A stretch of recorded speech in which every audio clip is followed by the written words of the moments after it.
एक बार की बात है। एक गांव में रामदास नाम का एक नेक और ईमानदार व्यक्ति रहता था। वह हमेशा जरूरतमंदों की मदद करता, सच्चाई के मार्ग पर चलता और किसी का बुरा नहीं चाहता। लेकिन फिर भी उसके जीवन में दुखों की भरमार थी। दूसरी ओर उसी गांव में रघुनाथ नाम का एक धूर्त और लालची व्यक्ति था, जो दूसरों को धोखा देकर, छल कपट करके धन कमाता था। आश्चर्य की बात यह थी कि रघुनाथ का जीवन ऐशो आराम से भरा था, जबकि रामदास कठिनाइयों से घिरा रहता था। रामदास के मन में यह सवाल बार बार उठता, मैं सारा जीवन अच्छे कर्म करता हूँ, फिर भी मुझे दुख क्यों मिलता है, और रघुनाथ जैसा पापी व्यक्ति सुखी क्यों है।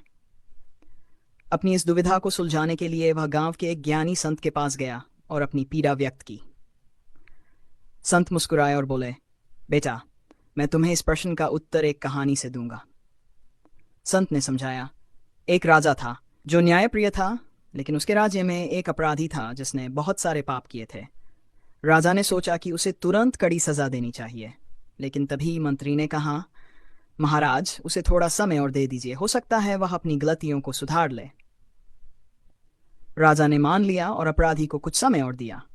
दूसरी ओर एक सैनिक था जिसने हमेशा ईमानदारी से राजधर्म निभाया। एक दिन युद्ध में वह घायल हो गया और उसकी मृत्यु हो गई। लोग सोचने लगे कि जिसने जीवन भर सेवा की उसे मृत्यु मिली, और जो अपराधी था उसे समय मिल गया।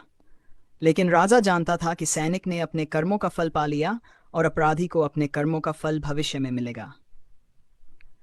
संत ने आगे कहा, रामदास, यह संसार एक कर्म भूमि है। तुम्हारे पिछले जन्मों के कर्म भी तुम्हारे वर्तमान जीवन को प्रभावित करते हैं। अच्छे लोगों को कभी कभी अपने पिछले जन्म के कर्मों का फल भुगतना पड़ता है, जबकि बुरे लोग अपने अच्छे कर्मों का बचा हुआ फल भोग रहे होते हैं।